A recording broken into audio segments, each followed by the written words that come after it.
All right, let's dive into these Federalist Papers.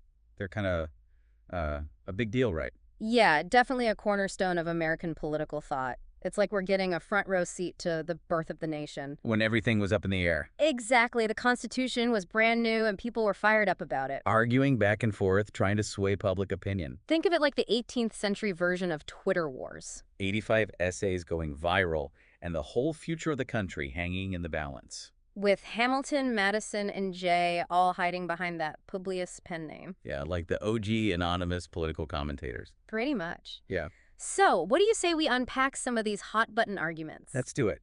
What were the Federalists, the ones who were pro-Constitution, what were they pushing for? Well, they spent a lot of time highlighting the flaws of the Articles of Confederation, the system that was in place before the Constitution. Which, from what I remember, wasn't exactly a shining success. To put it mildly, they argued that without a strong national government, the whole nation was vulnerable. Kind of like a bunch of separate countries trying to act like one. Yeah, imagine 13 independent states with their own armies, their own currencies. Oh yeah, trying to run a country that way sounds like a recipe for disaster. And the Federalists were not shy about pointing that out. So they were all about united we stand, divided we fall. Exactly. A unified nation with a strong central government, that's what they believed would make America secure and prosperous. And able to hold its own on the world stage, right? Absolutely. They saw a strong national government as essential for that. But I'm guessing not everyone was on board with this whole strong national government idea. What were the anti-federalists worried about? Well, their biggest fear was tyranny. They saw the Constitution as a potential path to a government that was too powerful, too distant from the people. Makes sense, they had just fought a revolution to get rid of a king. Exactly. The last thing they wanted was to replace one tyrant with another, and they were particularly wary of the strong executive branch created by the Constitution. Worried that a president could basically become a king. That was a major concern for them, and they argued passionately against it. So this whole debate was about way more than just abstract political theory, right? It was about the very soul of the nation, a kind of country America was going to be. Absolutely. And both sides believed they were fighting for the future of freedom. With very different ideas about how to achieve it. And those different ideas, those arguments, those fears, they're still echoing in American politics today. Yeah, it's like these debates are woven into the very fabric of our democracy, making us grapple with these fundamental questions about power and liberty. Even centuries later. Okay, so we've got the Federalists pushing for strength through unity, and the Anti-Federalists raising the alarm about potential tyranny. What else was on the table in this great debate over the Constitution? Well, one of the biggest sticking points was the lack of a Bill of Rights in the original Constitution. Ah, yeah, the whole individual rights thing. That was a major red flag for the Anti-Federalists. They argued that without explicit protections for individual freedoms, the government could easily overstep its boundaries and infringe on people's rights.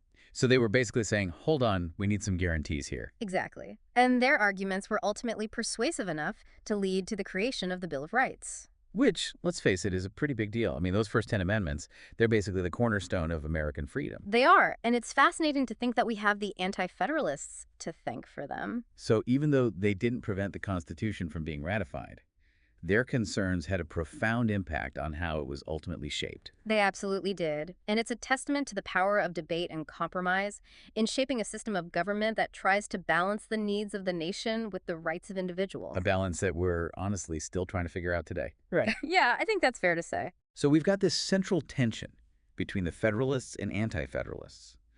One side pushing for a strong national government, the other side wary of concentrated power.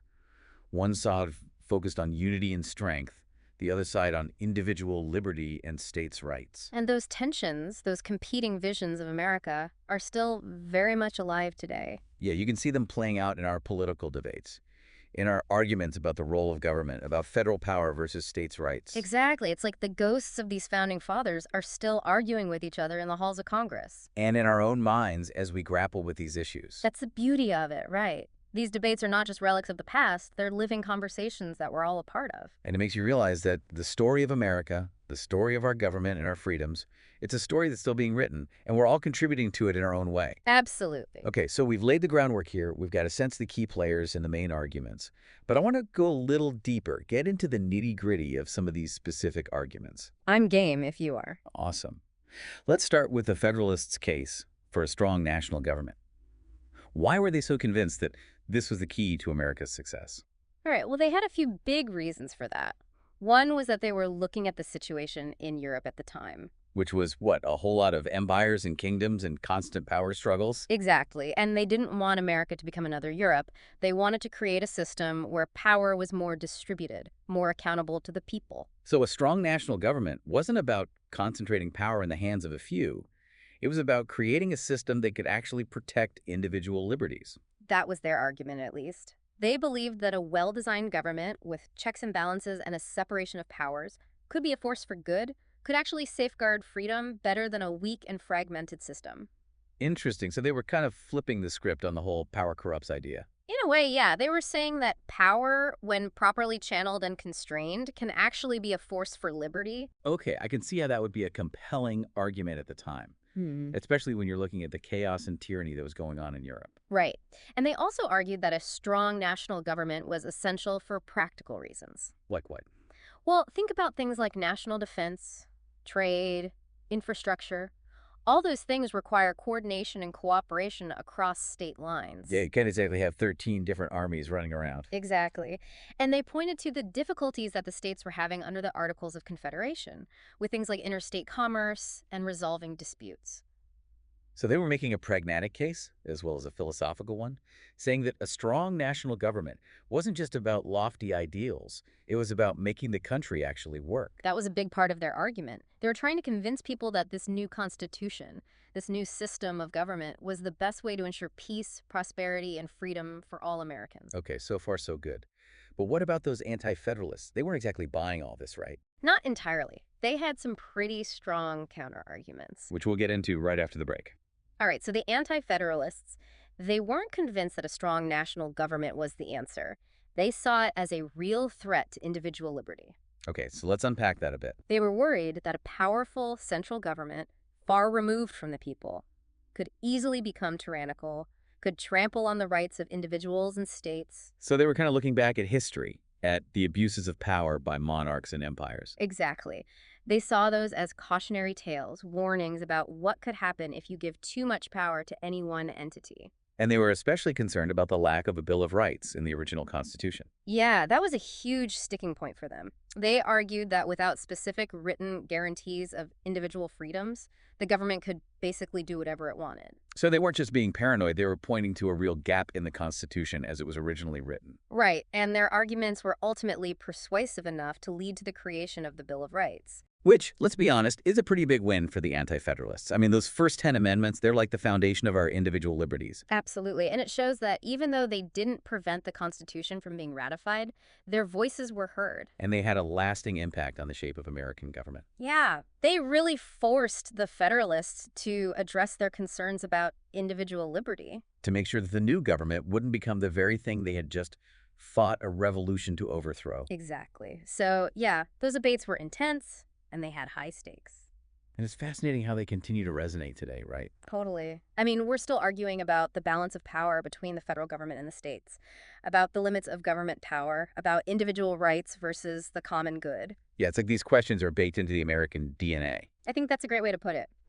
These debates, these fundamental questions, they're part of what makes America, well, America. And they remind us that our system of government is not a finished product. It's an ongoing experiment, a work in progress that requires constant vigilance and engagement from all of us. Because the future of our democracy depends on it, right? Absolutely. We can't just take our freedoms for granted. We have to actively participate in shaping the kind of country we want to live in. And that means understanding these fundamental debates, these different visions of America, and engaging in a respectful, informed conversations about how to move forward. Which is exactly what we're trying to do here, right? That's the goal.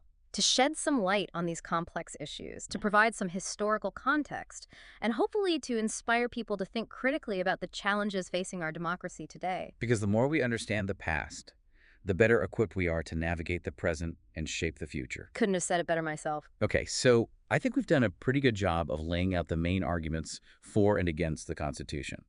We've talked about the Federalists' vision of a strong national government, the Anti-Federalists' concerns about tyranny, and the crucial role that the Bill of Rights played in addressing those concerns. We've covered a lot of ground. But there's one more piece of this puzzle that I want to explore, and that's the whole question of states' rights. Oh, yeah, that's a big one. Because this was a major point of contention between the Federalists and the Anti-Federalists. and it's an issue that continues to be debated today. It definitely does. So how do you want to approach this? Well, I'm curious to hear more about the Anti-Federalists' perspective. Why were they so adamant about protecting states' rights?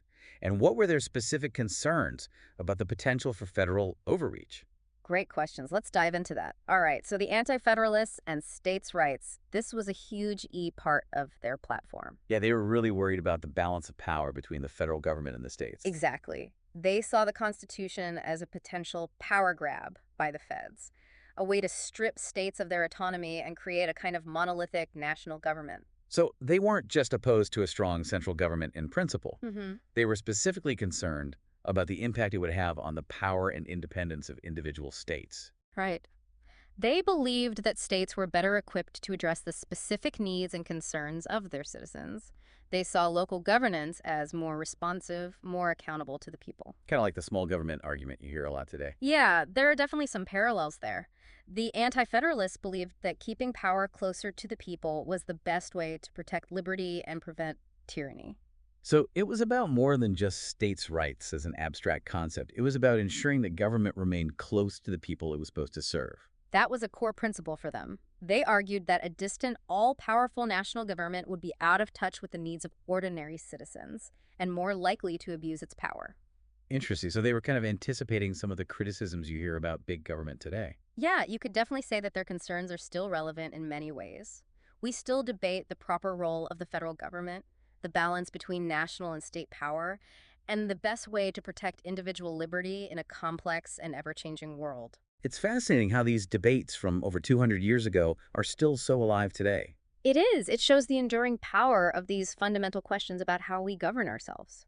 And the importance of understanding these different perspectives as we grapple with the challenges facing our democracy today. Absolutely. The Federalist and Anti-Federalist Papers offer a roadmap for how to engage in these debates constructively, with a focus on reason, evidence, and a commitment to finding solutions that benefit the common good. It's a reminder that we can disagree, even passionately, without tearing each other apart.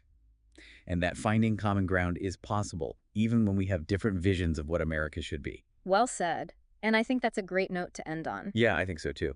So for our listeners out there, if you're looking for a crash course in American political thought, a glimpse into the minds of the Founding Fathers, and a reminder of the enduring power of ideas, I highly recommend diving into the Federalist and Anti-Federalist Papers. You won't be disappointed. Until next time, keep exploring, keep questioning, and keep diving deep.